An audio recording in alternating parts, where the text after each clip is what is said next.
Hey, this is Anthony with RevZilla TV, where you can watch, decide, and ride. Welcome to our detailed breakdown of the new Gerbing Coreheat12 EX heated glove, available at RevZilla.com.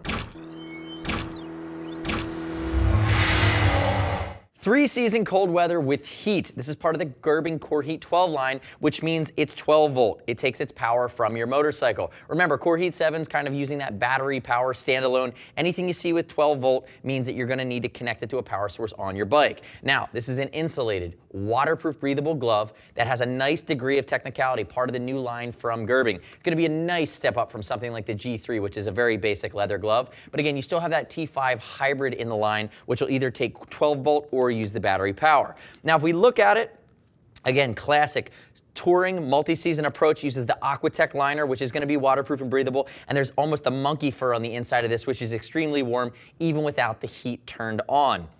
Now, keep in mind as well, guys, this glove is going to come with a battery harness as well as the fuses you need, but you need to buy a temperature controller. That is one of the things with Coreheat12 from Gerbing. Anytime you see 12V, it means you need a separate controller to dial the heat up and down. It goes from 0 to heat in a few seconds, but again, you need to watch our Coreheat12 heated controller and connection guide we have. That video is going to help you walk through everything you need to be able to rock and roll on day one. Now, quick note on sizing. I'm wearing a size extra large. To me, Gerbing still fits a bit Euro in this glove. So the EX is going to fit along the lines like a Dainese or an Alpine Stars. I typically wear a large in a size in an Icon or something like a First Gear. I consider myself to be an American size large hand. And if you're curious about it, make sure you keep in mind that we do ship for free. Use our size chart. I'd love to hear your gut reactions and your feedback to the Coreheat12 EX glove at RevZilla.com or on our YouTube channel. Make sure you subscribe. Now, if we look at the glove itself, stretch textile on the back of the hand. Remember, there's a nice degree of insulation here, and you are going to have some reinforced padding along the knuckle. I would have loved to have seen them go with a hard knuckle here,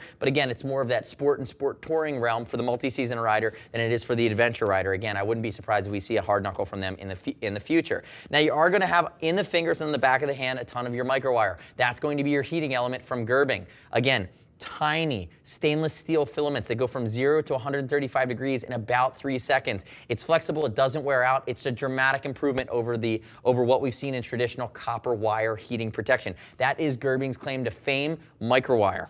Moving into the fingers, again, you're going to get that heating element that you don't feel that go down the fingers.